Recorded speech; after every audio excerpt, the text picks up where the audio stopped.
Boa noite a todos de novo. Um grande prazer voltar a estar com vocês aqui na nossa live. Eu me propus a fazer um novo projetinho para a gente pincelar aqui e ali. Hoje a nossa apresentação vai ser mais curta. Eu não vou abusar da boa vontade de vocês, nem do sono de quem mora além Atlântico e além mar. E vamos fazer uma coisa bem variada, pinceladas, porque eu não vou me ater a um assunto em particular. Mas vocês vão ver um monte de coisa que eu preparei aqui, e eu vou só andando para lá e para cá, e vai dar tudo certo, porque vocês vão ver um monte de coisa. O que eu quero incentivá-los a fazer pesquisas, a procurarem o que eu falei, e procurarem na internet, procurarem nos livros. Você tem milhões de livros. Quem quiser mais livro, pode ir lá no apartamento da Tereza, que ela tem todos, entendeu? E a Valdízia também. Então, elas vão emprestar para vocês, ela tem tudo organizado, vai dar tudo certo. Então, nós vamos começar. Eu só vou perguntar aqui à Bia se eu estou gravando. Sim, eu estou gravando. Então, é importante gravar, porque as pessoas que não podem assistir hoje, depois elas vão ter a oportunidade, né, de assistir. Eu vou colocar na minha página do YouTube. Está pensando? Até página no YouTube eu já tenho? No YouTube, né, Bibi? No YouTube. Então, vamos lá. Essa é a primeiro slide que eu apresento, que mais adiante vocês vão ver quem é essa imagem. Vamos lá. A história da arte, periodização clássica da história da arte. Essa periodização, por que ela acontece? Ela é dividida em períodos, que começam com a pré-história, onde existem as primeiras manifestações artísticas do homem até a idade contemporânea. Né? É claro que nesse tempo aconteceram muitas e muitas mudanças, a arte evoluiu, a maneira de ver o mundo, a maneira de se expressar, não só na pintura, como na escultura, como em todas as mídias, em todos os veículos que possam trazer arte, não é, para o público, para as pessoas. Aí eu fiz um apanhado geral aqui, todo mundo vai identificar o Abaporu, as Cariátides, Paul Klee aqui embaixo, e essa periodização fez assim: Idade da Pedra, Idade Antiga, Idade Média, Idade Moderna, Idade Contemporânea. Essa é a periodização clássica da história da arte. Na pré-história, consiste os períodos paleolítico, neolítico, idade dos metais.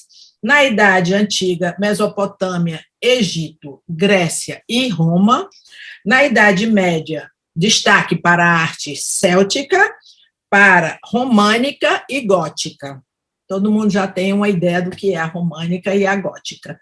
A Idade Moderna foi uma arte inspirada muito na arte greco-romana e também na natureza. Olha aí, se lembra do Renascimento, maneirismo, barroco, rococó, são os períodos de maior destaque nessa época da Idade Moderna. E a Idade Contemporânea, que são os ismos, não é? Realismo, impressionismo, simbolismo, expressionismo, cubismo, e por aí vai, ismos que não acabam. Então, vamos continuando aqui.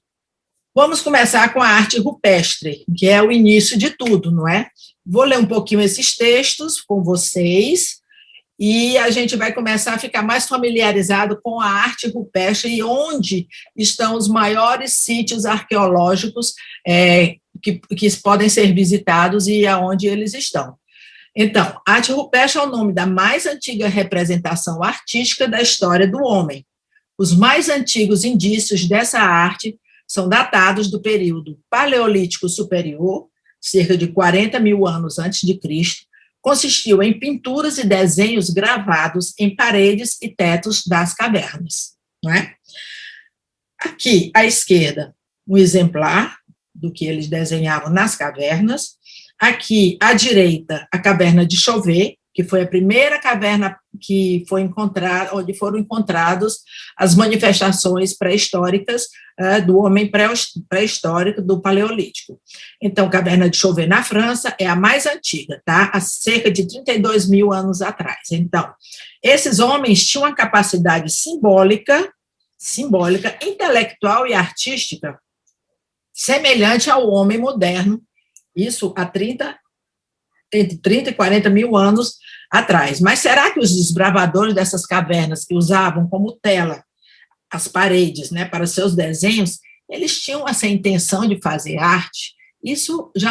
Essa pergunta jamais será respondida.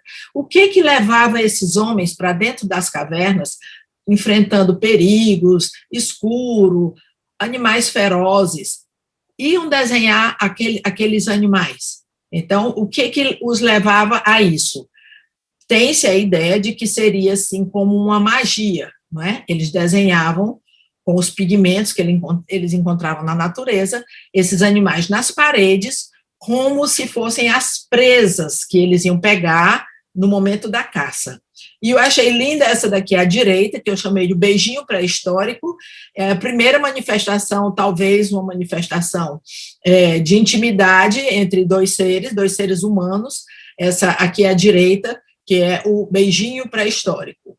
Olha lá, aqui a caverna de Lascaux, na França, que é a mais conhecida, né, a mais famosa, e essa caverna mostra umas coisas incríveis. Eu fico assim muito abismada quando eu vejo, por exemplo, nessa imagem à direita, essa mais vermelha, homens com arco e flecha. Caramba, 30 mil anos atrás, 40 mil anos atrás, eles conheciam arco e flecha. Não conheciam, eles criaram instrumentos para caça, não é?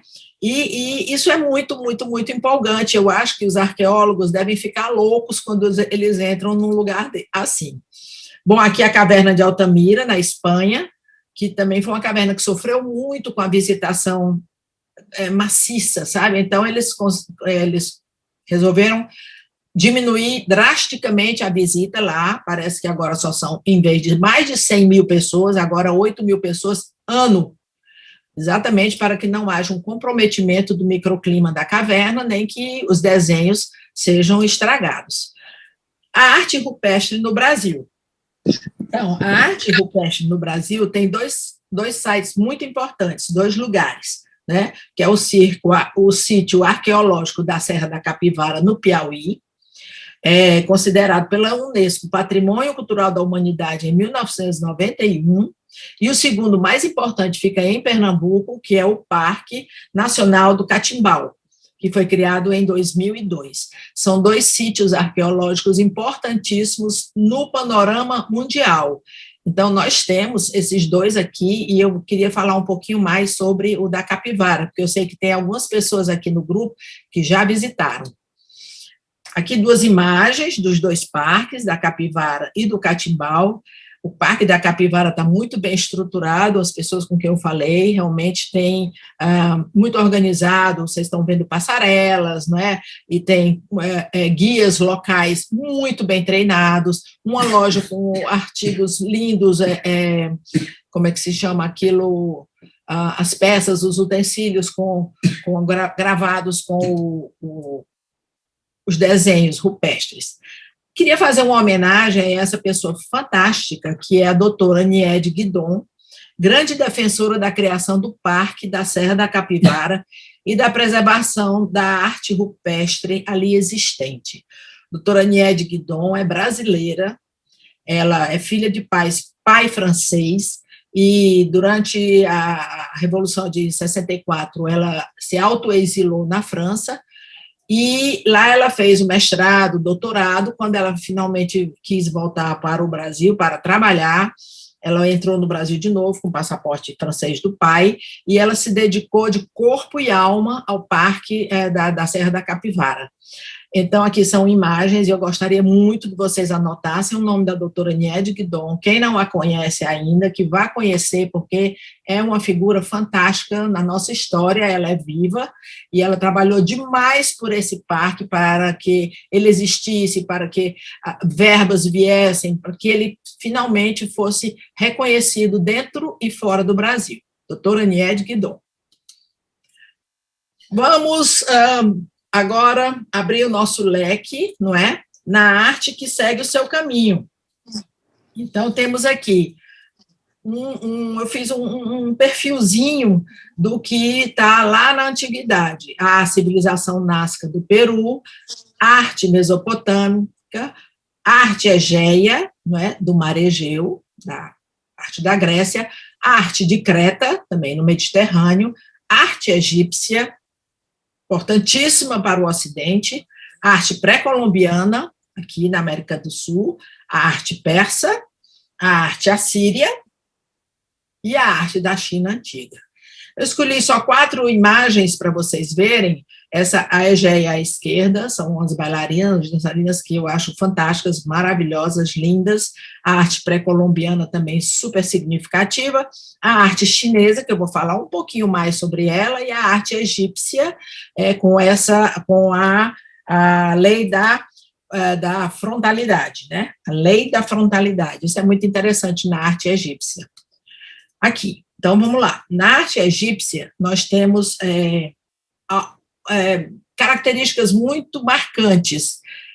Para começar, que ela foi importantíssima para o desenvolvimento da arte ocidental na Europa. Atravessou o Mediterrâneo, a arte egípcia, principalmente pela Grécia, né, influenciou demais a arte ao longo dos séculos, afora na Europa. Então, vou falar aqui do lado esquerdo, vocês vão ver esse baixo relevo, que é o Sete à esquerda, o Horus à direita, aqui, vocês estão vendo o meu cursor. Eles estão adorando Ramsés II em um pequeno templo de Abu Simbel.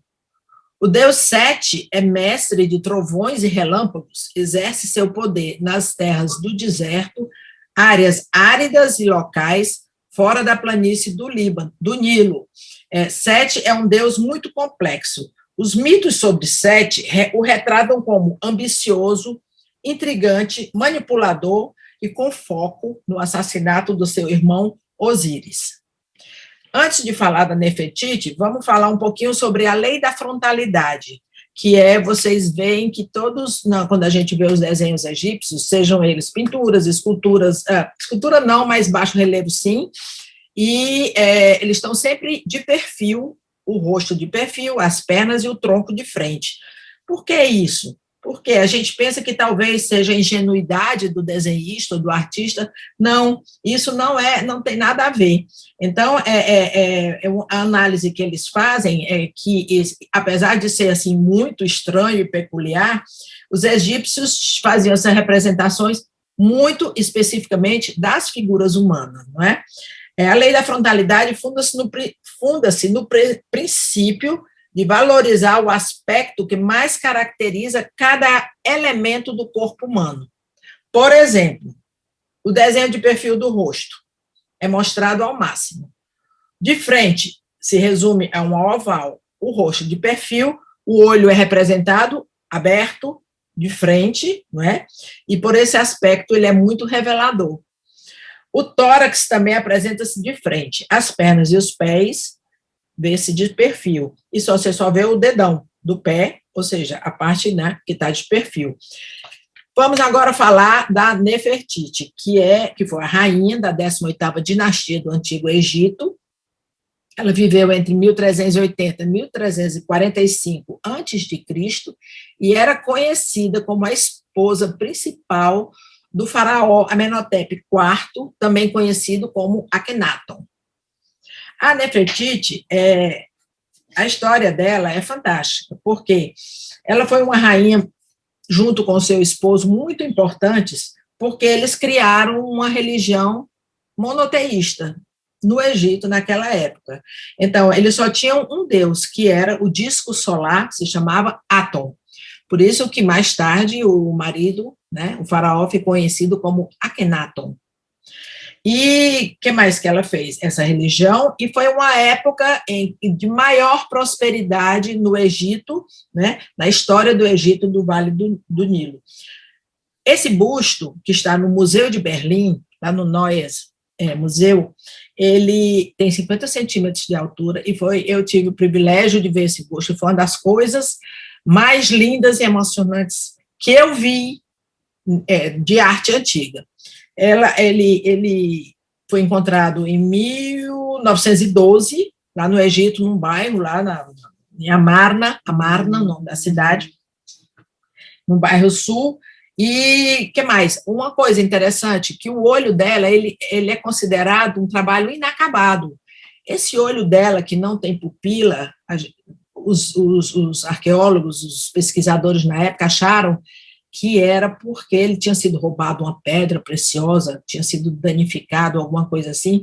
Nada disso, é porque realmente a peça não foi acabada.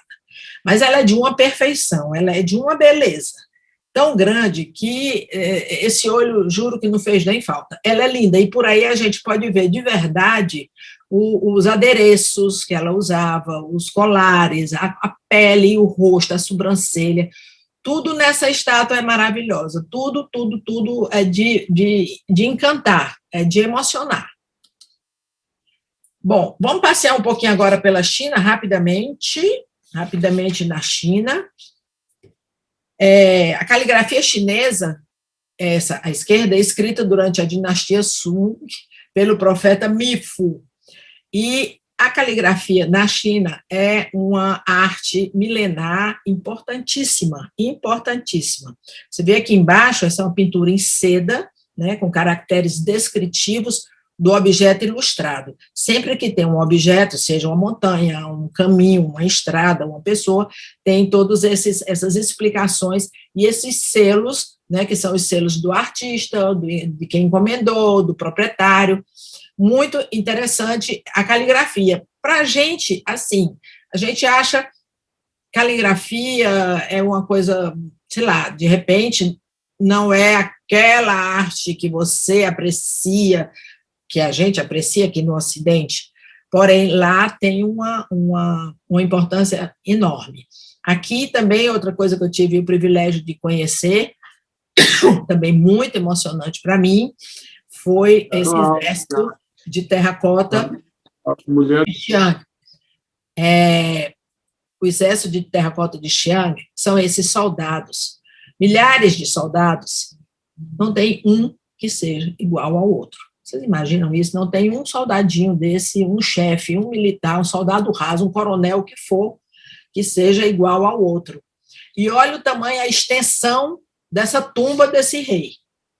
Olha a extensão. Isso ainda está em escavação, isso está em processo, tem muitas coisas ainda a serem descobertas.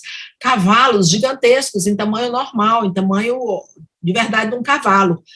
E quando você chega lá e você vê tudo isso, é assim, uma emoção, é uma grandiosidade, uma coisa tão imponente que você não imagina como é que isso pode ter sido feito. Porque se o cidadão morreu, o rei lá da dinastia, o imperador, não era rei, era imperador, então, tudo isso foi feito após a morte dele, com certeza, mas quanto tempo passou isso? Então, antes, eram soldados de carne e osso, vivinhos, que iam para dentro da tumba. O negócio começou a complicar porque foi uma grande baixa no exército. Então, eles começaram a representar o exército em terracota, e assim eles iam para a tumba do imperador. É, de fato, uma coisa que quem for para a China, quando a pandemia nos permitir, procurem ir a Xi'an, nem que seja para passar um dia. Eu só passei um dia, porque eu fui especificamente para ver o exército de terracota, e eu não me arrependo, porque foi uma coisa muito emocionante mesmo, e surpreendente, gigantesca. Voltemos agora para a China e vamos ver as dinastias. Obviamente que eu não vou gravar nunca essas dinastias, porque eu acho extremamente complexas. Umas duraram 200 anos, outras duraram 20 anos. É uma coisa meio assim, né? Para a gente fica meio complicado. Então, Shang, Qin ou Xin, Han, Sui, Tang, Song, Ming e Manchu, que é a última dinastia, Manchu. A gente lembra logo da Manchúria para onde o último imperador, foi exilado, né? A revolução foi empurrando ele foi lá para a Manchúria. Eu recomendo a assistir o filme O Último Imperador, do Bertolucci, se eu não me engano, que é maravilhoso. Você vai entender muito bem como é que foi essa transição do império de dinastias milenares e chegar à China na situação de não ter mais nenhum governo centralizado. Aqui, a dinastia Qing, esses vasos à esquerda, eles fazem parte do acervo do Museu Calouste Gulbenkian, em Lisboa, que eu recomendo fortemente a visita, porque o acervo deles é maravilhoso. A porcelana foi também fabricada pela primeira vez na China, mais de 1000 anos antes que o segredo da sua manufatura fosse conhecido na Europa no início do século XVIII. A Europa, só em 1707, se eu não me engano, foi que na Alemanha os técnicos, os químicos conseguiram chegar na receita da porcelana chinesa. Então, outra coisa super interessante é que a porcelana, quando ela foi descoberta pelo Ocidente, né, que ela começou a vir nesse comércio, nos navios que vinham, ela era comercializada a preço de ouro. E também ela chegou na Europa através da Rota da Seda, que vocês sabem, aquela rota importantíssima do comércio da Europa Ocidental com a China, através do Mediterrâneo, aí é uma rota super fantástica. E os portugueses também, com toda essa tecnologia e tudo, ninguém conseguiu fazer porcelana lá. A porcelana se chamava Yao, Y-A-O, mas o nome que conhecemos, na maioria das línguas ocidentais, vem do nome da palavra porcelana, C-E-L-L, porcelana, que é um molusco de concha branca e brilhante.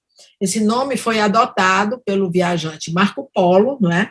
Que para descrever esse material, porque o Marco Polo lá, ele chegou a ver a manufatura das peças que eram exportadas para a Europa. Então, a China, em matéria de porcelana, é imbatível. É tanto que em inglês, quando você fala a minha louça, você fala a minha china, né? Então, ela virou até um nome genérico, um nome que identifica o objeto. Aqui à direita eu escolhi essa, que são as mais tradicionais, né? A porcelana azul com branco, peças lindas, maravilhosas. O galo é uma figura muito, muito comum e respeitada na China. A gente vê muito nas decorações.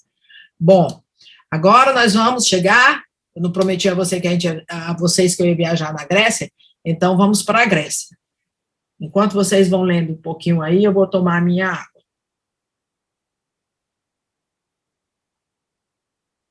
Então, a escultura grega.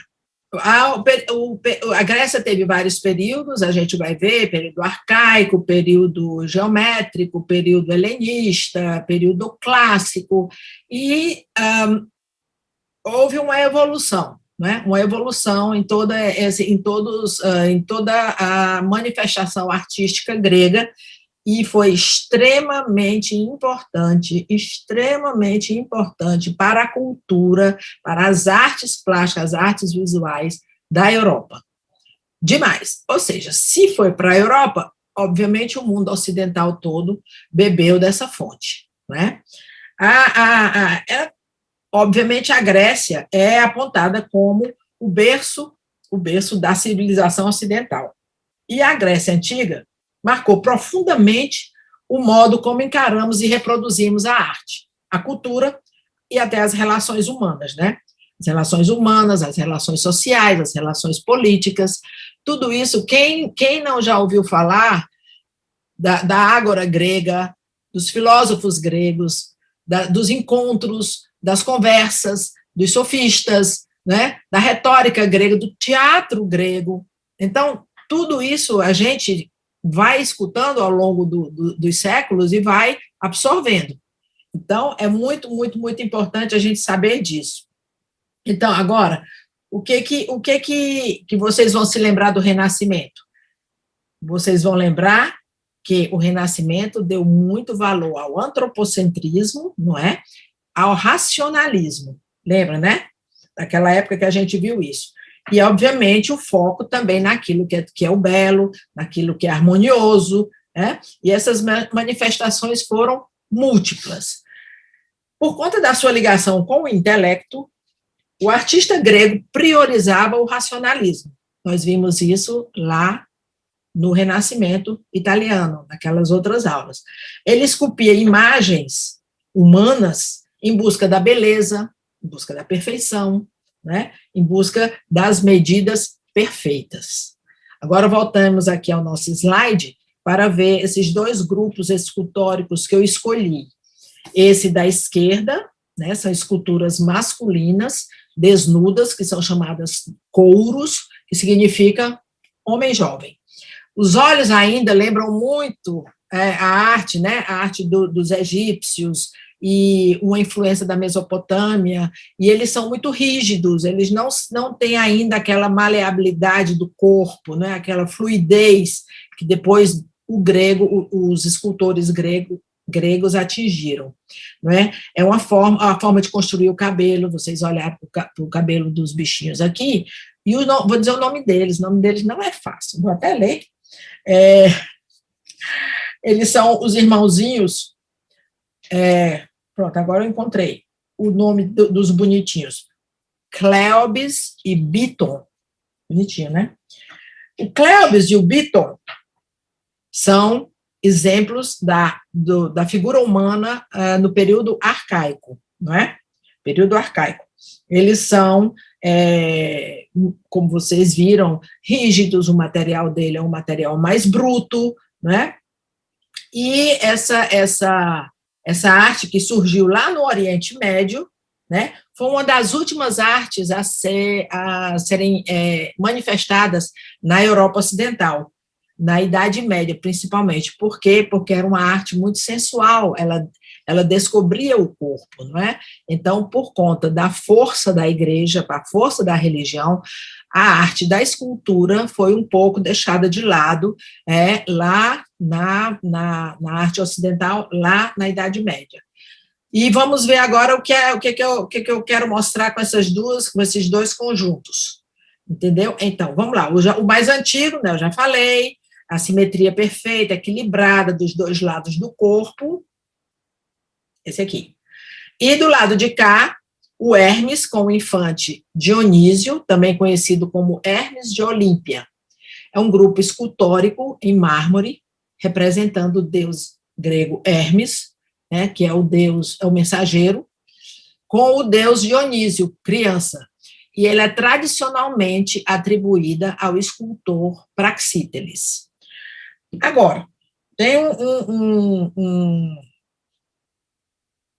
uma coisa que eu queria dizer deixa eu pensar aqui, que é uma coisa bem interessante que eu tinha visto deles dois. Era chamar a atenção para o joelho do Cleobis e Biton aqui, e o joelho e a postura do Hermes desse lado direito. Olha a fluidez dele, olha o corpo já fazendo um movimento relaxado, em contraposto, porque o corpo está apoiado numa perna e a outra perna está um pouquinho dobrada, o joelho dobrado. Olha a perfeição da escultura do joelho, do braço, dos músculos, não é? O cabelo, o perfil, o rosto dele é um rosto que você viu que o Praxíteles buscou a perfeição na forma, tá bom?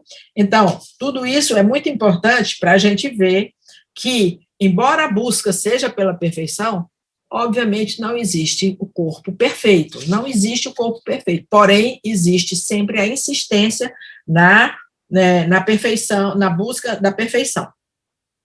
Vamos continuar aqui, um momentinho.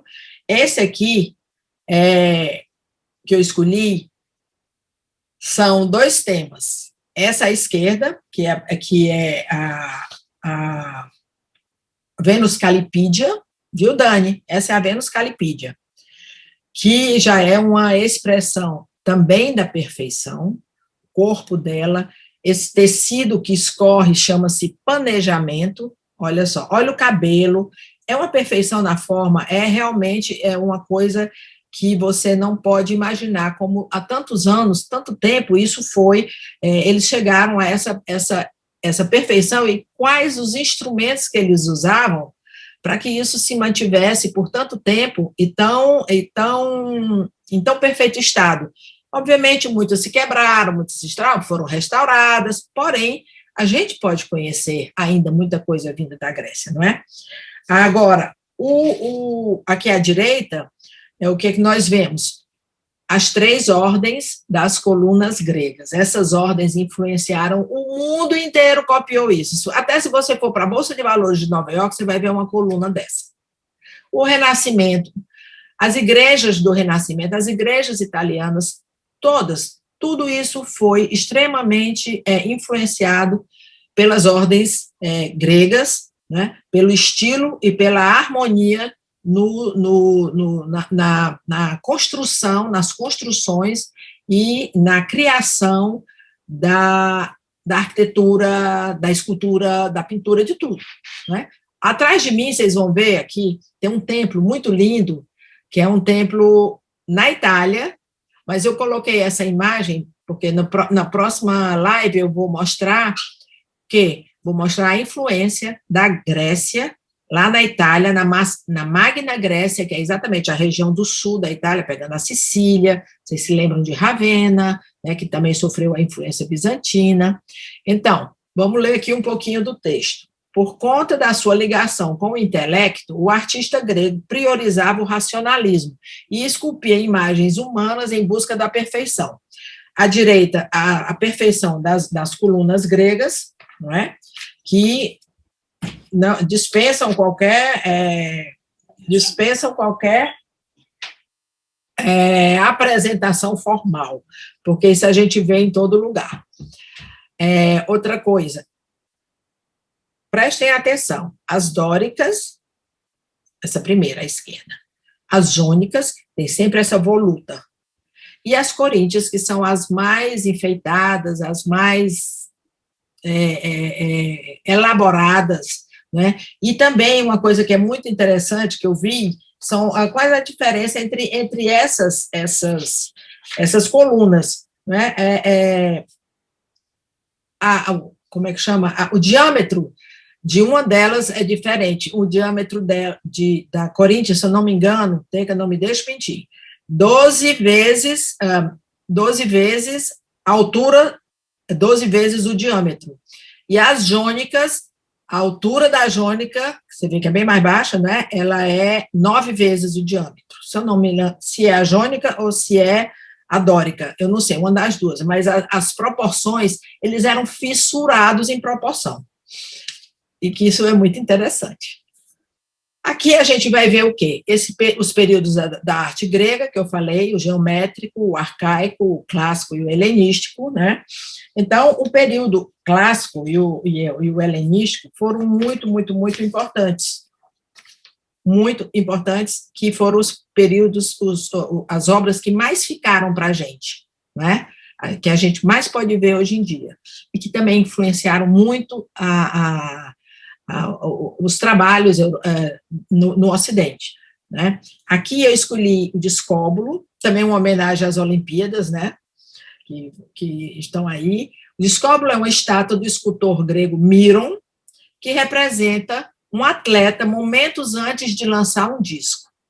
Segundo nos dizem Plínio o Velho e Luciano de Samosata, o original foi produzido em bronze, em torno de 455 a.C., para ser instalado em um palácio de Atenas, provavelmente foi para comemorar algum atleta vitorioso, e ele foi, se eu não me engano, ele foi feito em bronze, mas depois, essa que a gente vê já é mais recente, né? Ela acabou, a obra de bronze acabou se perdendo no tempo, e essa aqui é digamos, uma cópia feita pelo Miron, do Discóbulo, feito lá atrás, né, em bronze. Que a gente tem aqui. Eu queria falar uma coisa assim muito interessante. Vou ler primeiro o texto, depois eu queria comentar um pouquinho sobre o século de Péricles, porque ele é muito interessante, esse século de Péricles. Eu escolhi a imagem da Vênus de Milos, mas foi mais para simbolizar a arte clássica da Grécia. que é a Grécia, a arte clássica da Grécia, que é o berço ocidental da arte de esculpir, desde os seus primeiros artefatos em mármore ou bronze, como era o caso de Escóbio, a partir do século X a.C., 1000 anos antes de Cristo, até o apogeu da era de Péricles, com as esculturas e as esculturas dentro da Acrópole de Atenas. Posteriormente, os romanos aderiram à cultura clássica. Olha o templo romano aqui atrás de mim, e continuaram a produzir esculturas até o final do Império, difundindo o trabalho em mármore por todo o Império Romano. A Vênus de Milo, ou Melos, é o nome da ilha onde ela foi encontrada, é de aproximadamente 130 a.C. Queria falar um pouco sobre o século de Péricles, porque Péricles é um marco, né, na cultura da Grécia. Então, o auge da hegemonia ateniense foi alcançado entre as décadas de 440 e 430 a.C., século V, conhecido como o século de Péricles. No período clássico, Atenas era um centro artístico, estudantil e filosófico. Ela era, vocês se lembram, a sede da Academia de Platão, não é? E foi nessa época também a construção do Pártenon que nós vamos falar nele. Nesse século, Atenas tornou-se a principal cidade da Grécia Antiga, obviamente, né? E teve um grande desenvolvimento em todas as áreas, na área do teatro, política, artes plásticas, arquitetura, filosofia, história, não podemos esquecer do Heródoto, literatura, organização social e desenvolvimento urbano, até isso. O outro ideal interessante e inovador para a época, defendido por Péricles, era o quê? A meritocracia. Isso é muito importante. Nós herdamos esse conceito de meritocracia lá do século de Péricles. Para ele, na vida pública, os méritos não deveriam vir do nascimento, ou seja, ser herdeiro não quer dizer grande coisa. Então, ou da riqueza, também não, mas sim da competência e dos talentos da pessoa que estava se desenvolvendo em qualquer setor da sociedade. Isso é muito, muito, muito interessante e muito importante para o desenvolvimento social, político, tudo, numa polis, isso é fundamental. Vamos falar a segunda coisa, um pouquinho sobre a Vênus de Milo, famosíssima estátua grega. Ela representa a deusa grega Afrodite, do amor sexual, a deusa da beleza física, não é? E ela ficou conhecida como Vênus, não é? Que é o seu nome romano.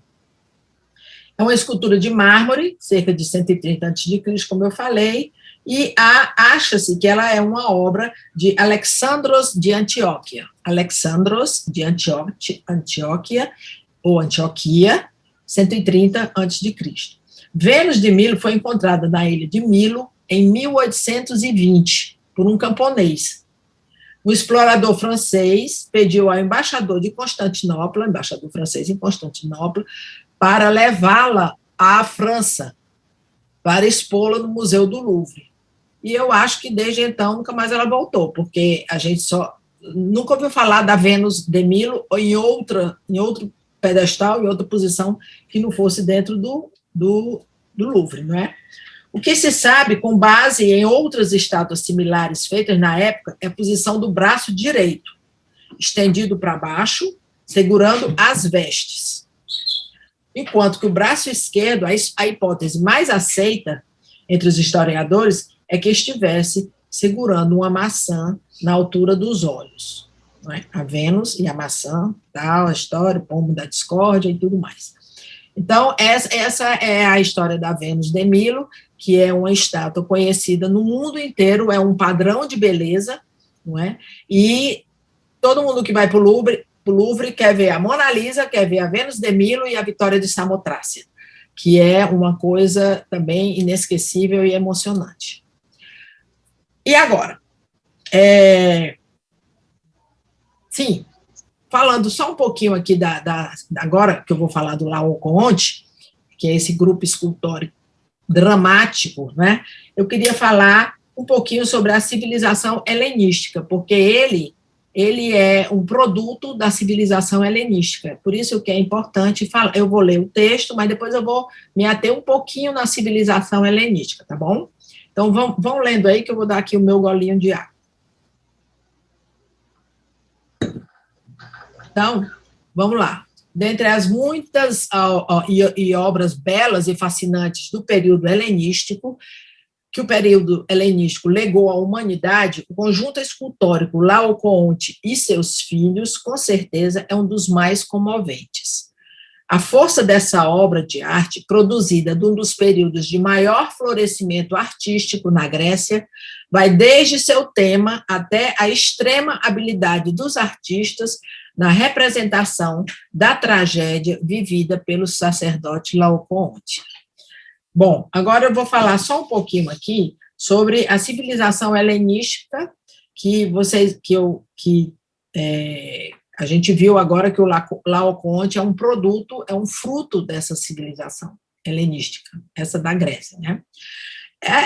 Como ela surgiu? Por que ela pegou esse nome? Né? Ela nasceu na junção da cultura grega com as culturas de onde? Ásia Menor, Eurásia, Ásia Central, Síria, África, África do Norte, Mesopotâmia, Fenícia, Irã e Índia.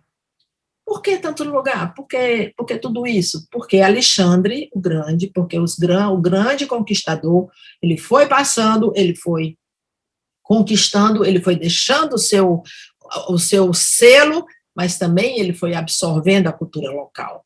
Porque vocês sabem que um exército que chega lá nas fronteiras do Irã, nas fronteiras da Índia, não volta para a Grécia. Lá ele se estabelece.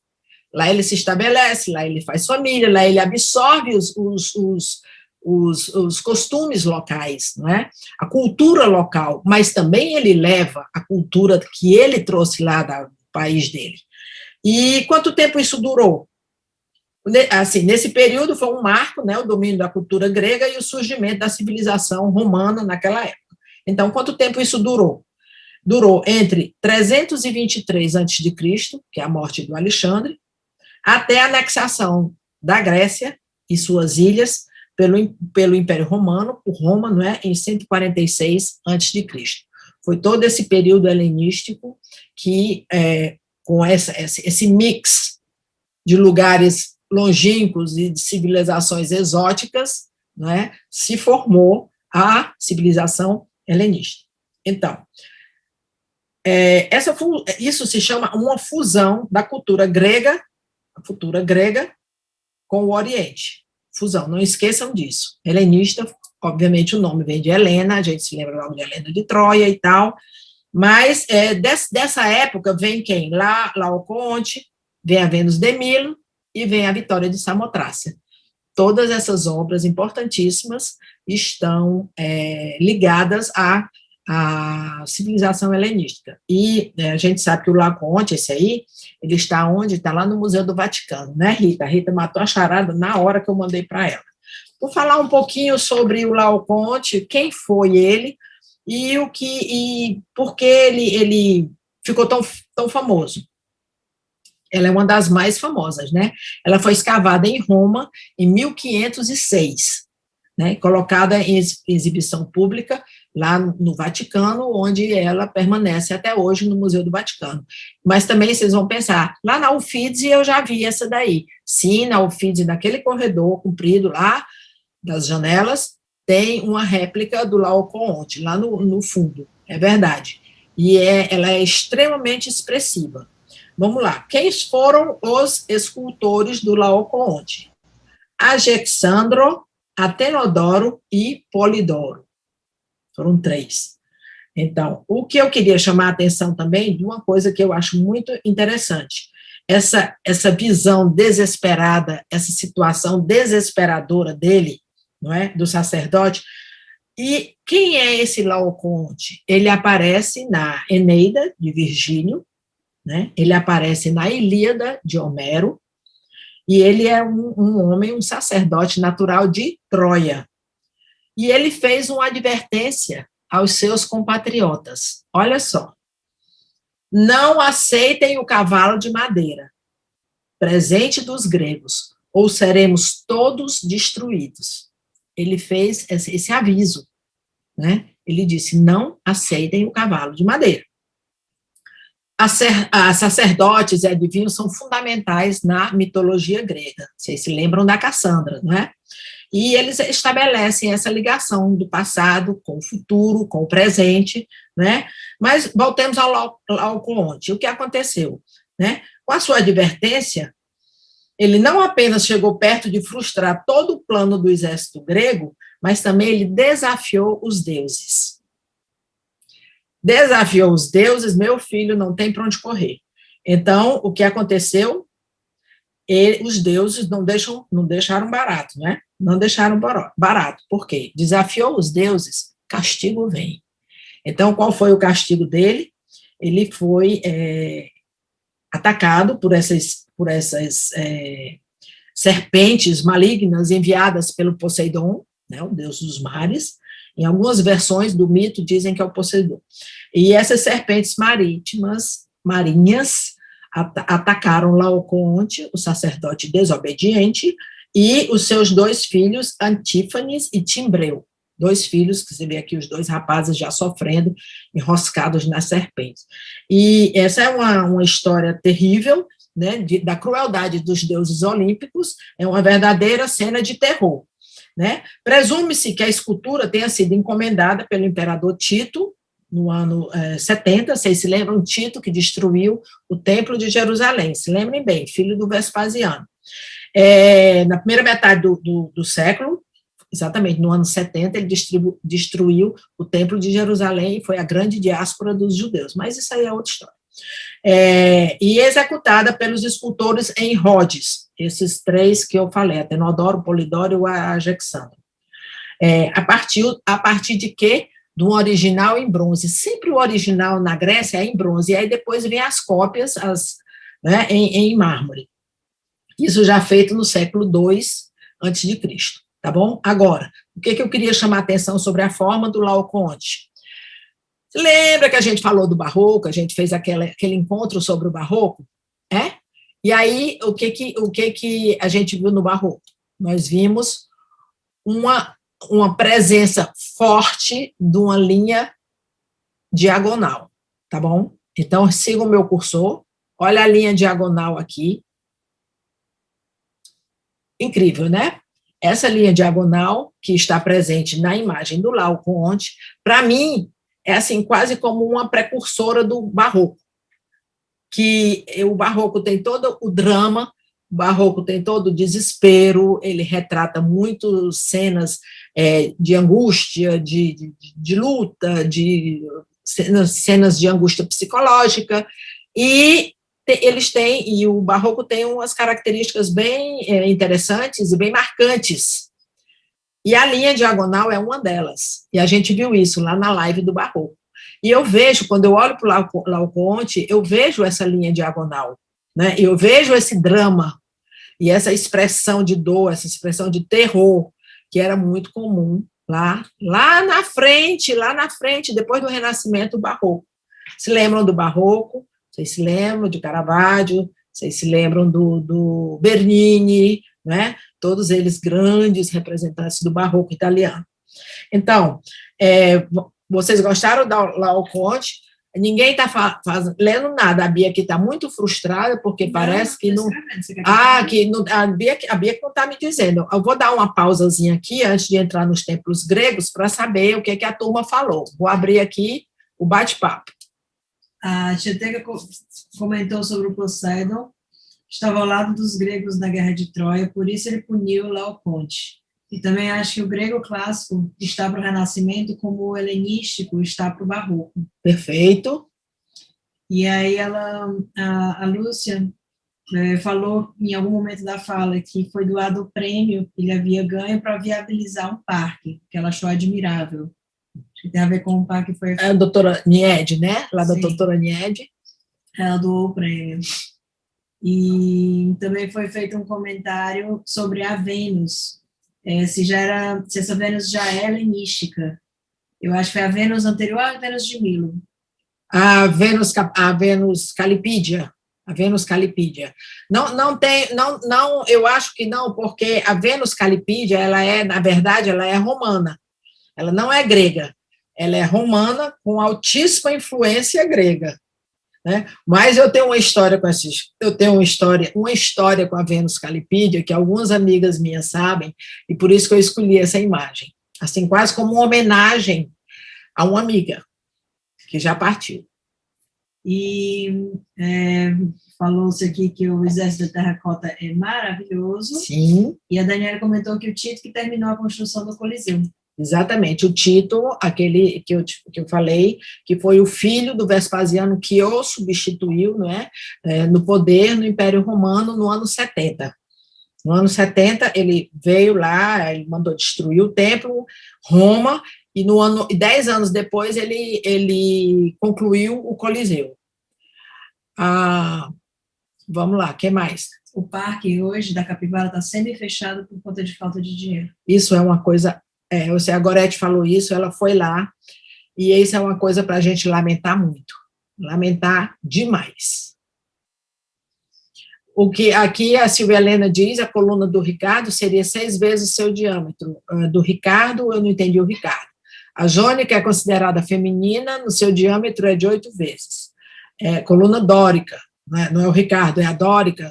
Corretorzinho, né, o Silvio, pega a gente.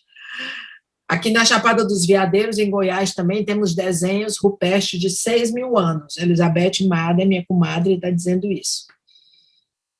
Todo mundo convidado para conhecer. Presente, eu quero ir.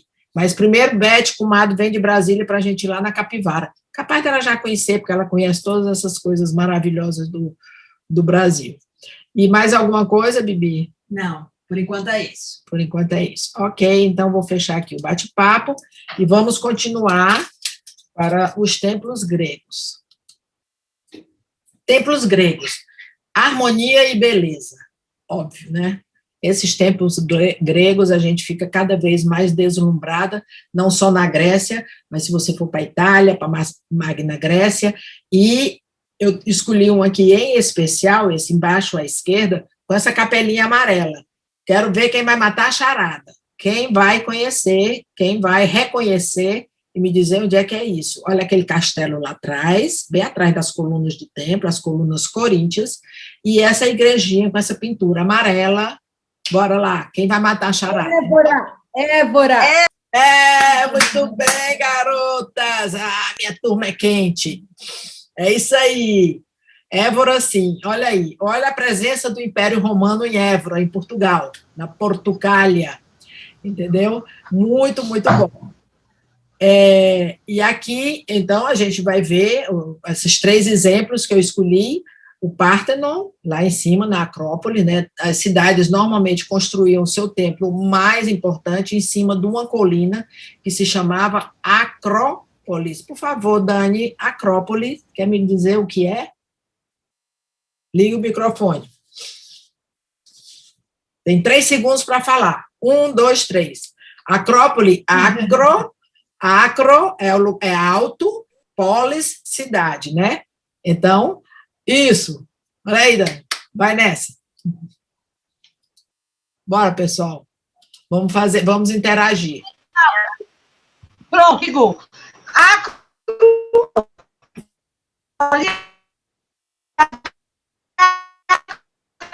Ela? É o teu som que está ruim, Dani.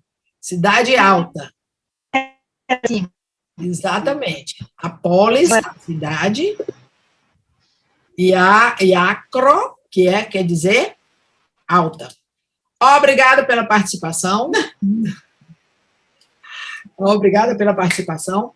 Aqui à direita, uma das minhas imagens mais favoritas, a coisa que eu mais amei na Grécia foi ver essas cariátides, essas mulheres, né, cariátides, e eu vou já falar um pouquinho sobre os templos gregos, e esse templo, já que eu comecei com as cariátides, eu vou começar por elas mesmas. Esse templo se chama Erechtheion. Erechtheion, ele está ao lado, né, está lá em cima na Acrópole, está ao lado do Partenon, e é considerado o espaço mais sagrado da Acrópole, mais sagrado do lado de cima, onde foi realizado o culto de várias divindades. O local, cujo nome homenageia Erecteu, rei mítico e herói de Atenas, começou a ser erguido durante a Guerra do Peloponeso, em 421 a.C., e só terminou 15 anos mais tarde. Também, para fazer essa maravilha, né, tinha que durar um pouquinho. Uma cariátide, que é essa estátua feminina aqui, é uma figura feminina esculpida, servindo como suporte para segurar um suporte de arquitetura para segurar uma peça, um pilar, uma sustentação do entablamento com a cabeça, sustenta com a cabeça. Cariátide, em grego, significa, literalmente, moças de Cariai, uma antiga cidade do Peloponeso.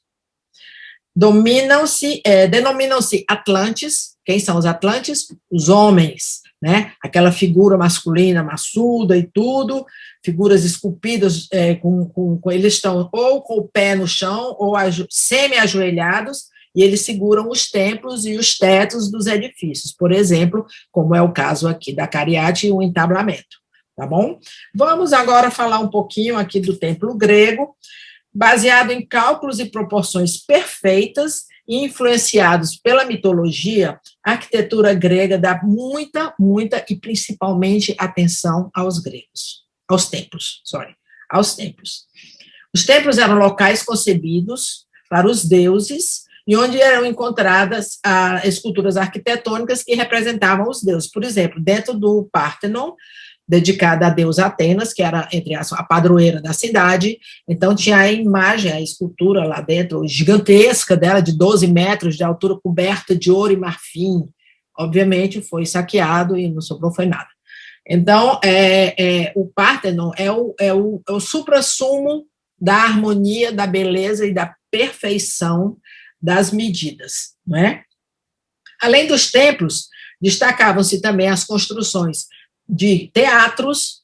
Todo mundo sabe que os anfiteatros gregos são famosíssimos, também lá no sul, na Sicília, em Siracusa, tem anfiteatros gigantescos, lindíssimos, a gente fica pasma como é que aquilo ali acontecia há tantos mil anos atrás.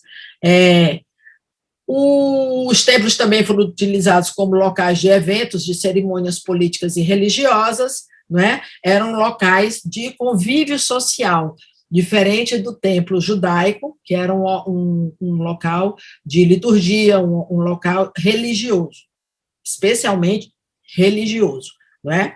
Então, o que a gente pode falar aqui? Já falei do templo de Péricles, não é? Mas uma coisa importante é que o Partenon foi erguido na reconstrução da Acrópole de Atenas, que havia sido destruída pelos persas. A Grécia foi tão invadida, foi tão destruída, foi tão dilapidada, que eu não sei nem como é que ainda tem tanta coisa lá para mostrar. E é um templo, né, dedicado, que define muito a fase clássica das colunas, se lembra a helenística, a clássica lá atrás, a arcaica, a geométrica, que são os frisos desenhadozinhos, aqueles vasos. E o que mais que a gente pode dizer? Ele foi dedicado à deusa Atena e funcionou por mais de 1000 anos. 1000 anos, né? Vamos lá, o que aconteceu com esse pobre deste Partenon para ele estar nessa situação? Eu não trouxe nem a imagem dele hoje, porque ele é continuamente em obras de restauro. Eu trouxe a imagem de como ele era, de como ele foi idealizado, de toda essa beleza, de toda essa imponência, né? Foi essa a imagem imaginada, né? A partir, obviamente, fizeram tudo isso, reconstruíram isso, a imagem, a partir das ruínas, né, com todos os elementos que você imaginar, o friso, aqui nesses intervalozinhos, as metopes, os tríglifos, aqui no meio, o tímpano, não é? O tímpano com as esculturas. Onde é que está esse tímpano? Atenção, é uma pergunta que não quer calar. Onde estão essas esculturas aqui? British Museum. No British Museum, exatamente. Eu me pergunto, foi um roubo? Muita gente considera que sim, mas ao mesmo tempo eu fico pensando, se esse friso não tivesse sido levado para o British Museum, que tem uma visitação absurda, como é que muita gente ia ver tudo isso? É muito difícil da gente julgar a história, né, depois que as coisas acontecem, se foi para ser preservado, se não foi, se foi um roubo, se foi uma dilapidação do patrimônio da Grécia. Isso a gente tem que pensar muito e ler muito, e às vezes nem chega a conclusão nenhuma. Então, continuando um pouquinho aqui sobre o Pártenon, o que aconteceu? Ele serviu de igreja bizantina, catedral católica e, por fim, de mesquita turca. 3 coisas que ele foi. Agora, o pior de tudo, vem aí. Em 1687, o que aconteceu? Ele, durante a ocupação dos otomanos, ele se transformou em paiol. E o que aconteceu? Ele foi explodido. O paiol explodiu durante uma operação militar, e eu acho que o teto e muitas das colunas e muitas das coisas que tinha dentro foi embora. Agora, usar o Pártenon como paiol, eu só vi agressão assim, obviamente existem muitas pelo mundo, né? Mas eu vi uma agressão assim num palácio da Sissi, do lado fora de Budapeste, na Hungria, que ela amava, o Império Austro-Húngaro, né? Que foi transformado. O lugar onde ela treinava com os cavalos, que ela era uma exímia amazona, foi transformado em oficina mecânica de tanque, na Segunda Guerra Mundial. Isso foi, assim, uma agressão que eu fiquei pasma, porque eu vi as fotos de como ele era, as imagens, as pinturas, e ela lá, linda, maravilhosa, e de repente aparece também as fotos durante a ocupação nazista, dele transformado em oficina mecânica. O lugar mais lindo que você imagina, refinado, tudo da Imperatriz, foi nessa situação. Assim, milênios antes, né, aconteceu com o Pártenon ter sido ocupado pelos otomanos, num total desrespeito à cultura local, em um paiol. E ainda por cima de tudo, explodiu. Então, no século XIX, os ingleses pilharam o seu interior, assim está escrito na minha pesquisa, e de lá arrancaram a maioria das esculturas, e elas estão hoje expostas no Museu Britânico. Ou achando bom, ou achando ruim, a gente viu, foi lá. Né? Obviamente, quem pôde ir para a Grécia se admirou muito e ficou emocionado com aquilo. Porém, no Museu Britânico, realmente foi uma coisa incrível. Os vasos gregos. Olha, isso é tão interessante, essa arte dos vasos gregos. Vamos ler aqui. A pintura grega teve na cerâmica a sua maior representação. Maior representação. Foi com os vasos gregos que essa manifestação artística se realizou plenamente, apresentando composições harmoniosas e detalhadas. Pelo desenho do vaso grego, você vê muita coisa. Por exemplo, no vaso à esquerda. Aqui, no vaso à esquerda.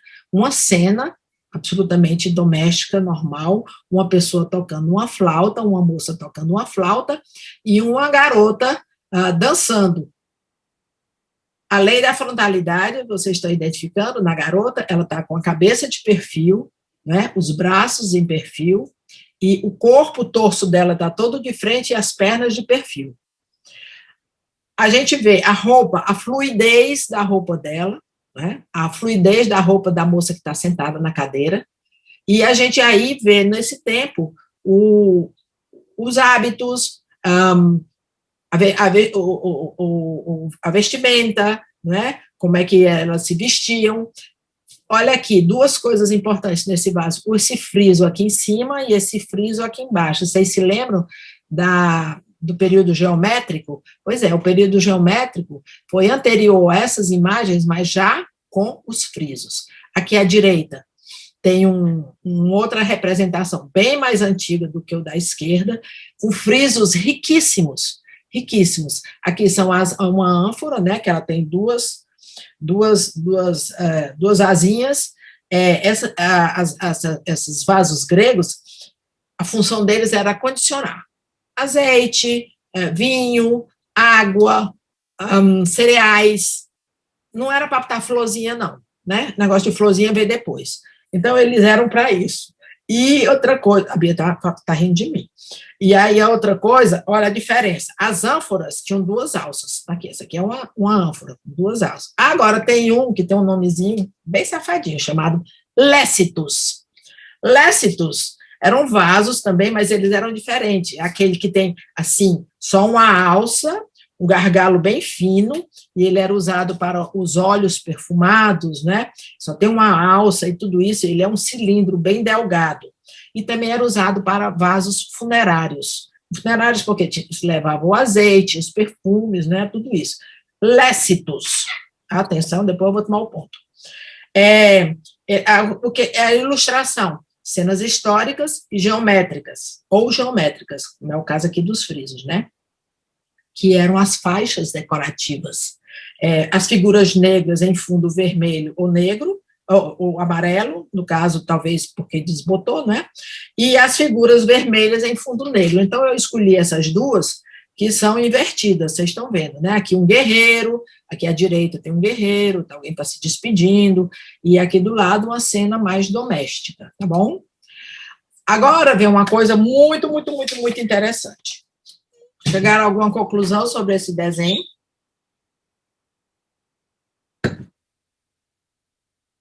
Vou contar aqui para vocês um segredinho que eu aprendi. Após séculos da arte egípcia representando o corpo humano em perfil, no ano 500 a.C., o grego Eutímedes inaugurou a pintura, com a pintura deste vaso, a representação de um jovem soldado no centro, cujo pé foi visto pela primeira vez na história da arte de frente. Acompanha aqui, olha como ele é importante, olha a quantidade de imagens que tem sobre esse assunto. Aqui o vaso, aqui os soldados, a obra até se chama Despedida do Guerreiro. Olha só, ele está com uma perna em perfil, se vocês quiserem olhar para o vaso, ele está com uma perna de perfil, e a outra perna está de frente, inclusive o pé, os dedinhos, essas bolinhas aqui, são os dedos do pé.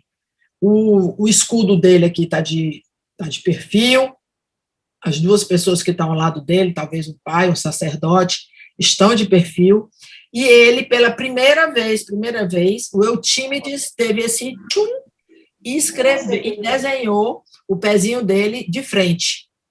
A partir daí, a lei da frontalidade começou a ser revista, né? Então, uau, que é isso? Vamos fazer esse pessoal de frente, que é muito mais natureza, é muito mais natural, porque ninguém vive de perfil. As pessoas caminham, andam, sentam de frente, tá certo?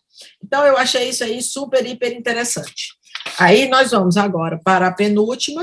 Quer fazer os comentários? Olha lá, antes da gente ir para a penúltima, vamos fazer os comentários aqui. Vamos ver. O seu comentário, a Tia Valdilza acho que quer falar. Você quer falar, Valdilza? Diga, amor. Não, porque eu errei aqui. Não, eu estava falando sobre aquele processo que você falou com relação ao que está no Museu de Mísero. Então, hoje tem um processo correndo, né, para devolver todas aquelas espontais para a Grécia. Sim. Ainda está correndo o processo. Isso vai eternamente, porque muita gente pegou. Se a gente pensar no que o Napoleão pegou lá no Egito também, não é? É muita coisa que chegou na Europa. Teika falou que o Alexandre se vingou deixando que queimassem Persépolis. No Irã. Isso. A Pérsia. A Silvia Helena falou da classificação dos templos, dependia do número de colunas e das ordens. Di estilo 2, tri estilo 3. Olha aí, interessante. Vocês estão me ouvindo. Estão ouvindo? Vocês estão ouvindo a Bia? Sim? Tá. A Teika falou que os vasos contavam muito dos mitos gregos também. E a Silvia Helena falou que a cerâmica atinge um alto grau artístico, decoradas com cenas representativas da mitologia ou da vida cotidiana. Figuras negras sobre fundo vermelho, do século VI e V. Figuras vermelhas sobre o fundo negro, do século IV. Sim. Exatamente, eu estou vendo. Figuras negras sobre o fundo vermelho no século VI e V, e figuras vermelhas sobre o fundo negro no século IV. São aqueles exemplos, né? Eu vou voltar aqui para a gente ver. E tem um último comentário da Teca. O último comentário da Teca falando que a Silvia disse que começou com uma figura negra sobre o fundo vermelho, depois passou para a figura vermelha sobre o fundo negro. Sim. Tá. Porque eu achei também que essa ânfora aqui do lado direito, não é? A imagem dela é bem mais arcaica, vocês se lembram lá dos irmãozinhos, do olhinho puxado? É bem mais arcaica do que essa, que é bem mais naturalista, essa do lado esquerdo, da moça dançando, não é? Ela já tem movimento, já existe uma certa fluidez, e é bem diferente das imagens do guerreiro aqui do lado direito. Ela é mais detalhada, você vê que tem um friso hiper detalhado, a roupa da pessoa é muito detalhada, cachorro, cavalo, guerreiro, tem tudo. Mas por isso a gente vê que pelo traço ela é arcaica, né? E aqui à esquerda ela tem todo o traço de ser uma helenística ou uma clássica. Como se chama esse tipo de pintura grega nos vasos ânforas? Não sei. Isso aí realmente eu não vi nada que batizasse exatamente um nome específico. Pintura estatutária, segundo a Dag. Estatutária, olha aí, pintura estatutária. Uhum. E foi com os vasos gregos que a manifestação artística se realizou plenamente, apresentando essas composições harmoniosas, cheias de detalhes e muito ricas. Vamos aqui, agora, já vimos o Eutímides e os dedinhos para frente, que eu achei super interessante e importante, e agora as cores das estátuas gregas. Vou ler só esse textinho aqui desse Mark Abbey, que é um arqueólogo. A brancura das esculturas clássicas é uma mentira que todos nós acreditamos. É o equívoco mais comum sobre a estética da história da arte ocidental. Eu escolhi essas imagens porque a gente vê a simulação das cores, né? Aqui à direita, a simulação das cores, e aqui à esquerda, como seria a preparação das estátuas com cores. E aqui embaixo, esse anjinho, que de anjinho não tem nada, isso é um cupido, claro, né? Um Eros. Essa asinha colorida dele, quem tiver com telefone, abre a imagem para ver que ela tem cores, tá? E aí a gente vê que são cores já esmaecidas, pero são cores originais, tá certo? E aí, durante séculos, os arqueólogos e curadores de museus estavam limpando esses vestígios, ou seja, quando vinham lá das escavações, eles limpavam para tirar areia e tudo isso, e o que acontecia? A cor ia junto, a cor se acabava, ia embora, né? E eles limpavam bastante antes, lavavam, com certeza, que era mármore, né? E antes de apresentar a obra ao público, elas estavam já bem limpinhas entre aspas, porém, o colorido todo tinha ido embora, a tintura. E, ao longo dos milênios, à medida que as esculturas e a arquitetura foram sujeitas aos elementos degradantes, a tinta se desgastou. É óbvio, se elas estavam ao ar livre, com chuva e tudo mais, se desgastou. Objetos enterrados mantinham as cores mais vivas, por mais tempo, né? Os pigmentos seguravam. E outra coisa que eu achei super interessante é o tom de pele. O tom de pele das mulheres tinha que ser muito alva, muito clara, muito pálida, porque era um sinal de beleza. Uma mulher que não fazia trabalho braçal, que não andava no sol. Já os homens, eles eram bronzeados. Por quê? Porque eles eram os heróis que viviam no campo de batalha. Então, normalmente, quando a gente vê, isso também se vê em Pompeia. Na próxima live, no próximo encontro, nós vamos ver Pompeia, e nós vamos ver a Casa dos... Eu só quero dizer a Casa dos Milagres. Como ter o nome da casa? Casa dos... Né, dos Milagres, dos Mistérios. A Casa dos Mistérios, que tem um painel maravilhoso, vermelho, lindíssimo, e aí a gente vai ver muita coisa sobre o estilo de vida lá em Pompeia, e também a gente vai ver muita coisa sobre a pintura romana, né, do Império Romano, lá em Pompeia, e a influência grega lá no Império Romano, lá na Península Itálica. Vamos agora para o último slide do nosso encontro de hoje, que eu escolhi. Eu vou fazer aqui uma gracinha para vocês, que é o nu na arte grega. O que todos os artistas gregos buscavam com a representação do nu era a revelação do divino. No corpo humano estavam a harmonia e a beleza da natureza e do cosmos. Eu achei esse texto super lindo, né? Aqui nós vemos a Vênus Calipídia, e aqui à esquerda nós vemos uma estátua grega, provavelmente de um atleta, né? Uma estátua bem antiga. Agora, o que eu descobri aqui? Preste atenção. Para o olho contemporâneo, seus corpos são ideais, exceto por um pequeno detalhe. Os corpos masculinos, exceto por um pequeno detalhe. Abre aspas. Eles têm o pênis pequeno em comparação com a média da humanidade. Fecha aspas. Disse o historiador de arte Andrew Lear. Inúmeros amantes e historiadores da arte contemporânea notaram a natureza modesta das partes íntimas das esculturas clássicas de deuses, imperadores e outros homens da elite, né, das esculturas gregas.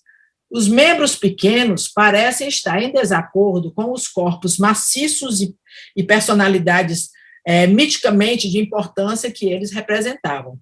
Mas existe uma razão para que os gregos antigos possuíssem essa estética. Eram compatíveis com o ideal de beleza masculino. Um ideal de beleza masculino jamais teria um pênis grande, como é o esperado na arte ocidental. Porém, quando ele pintava os sátiros, figuras mitológicas de baixo nível, aí sim, eles poderiam exercitar a arte, né, do aumento.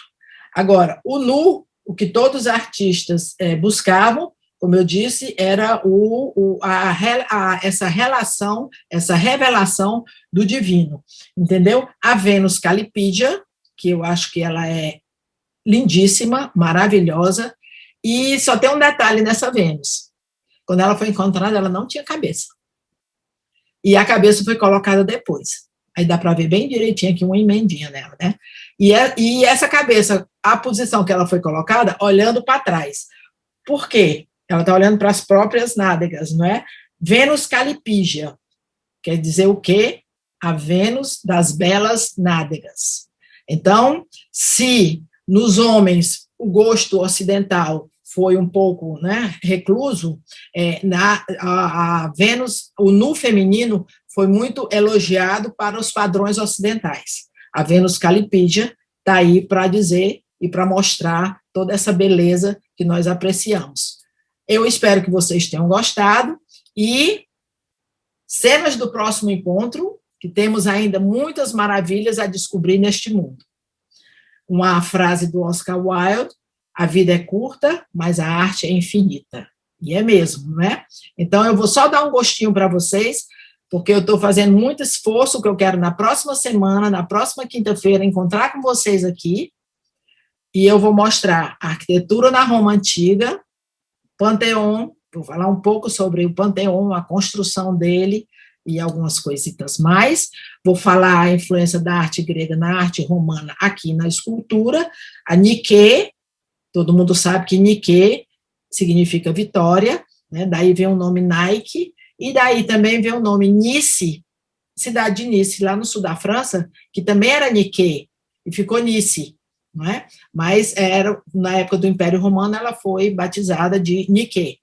Então, a Nike de Samotrácia, encontrada na ilha de Samotrácia, maravilhosíssima, emocionante, e aqui o imperador Augusto, o nome dessa, de Prima Porta. Prima Porta foi onde ela foi encontrada. E vou também dar uma pincelada rápida na arte bizantina, mostrando mosaicos bizantinos lá de Santa Sofia, não é? e falando um pouco do que aconteceu e como a arte bizantina religiosa cristã chegou na Península Itálica. Então, encerrando, uma obra de arte que não se iniciou com emoção não é arte. Isso nos disse o grande mestre Paul Cézanne. Obrigada a vocês, amigos, muito obrigada. Vou liberar os microfones de vocês e vamos agora, vamos conversar um pouquinho. Todo mundo ficou caladinho por muito tempo. A tia Teca fez um comentário sobre as atenienses, que só saíam de casa 3 vezes na vida, e ela nunca entendeu essa misoginia ateniense.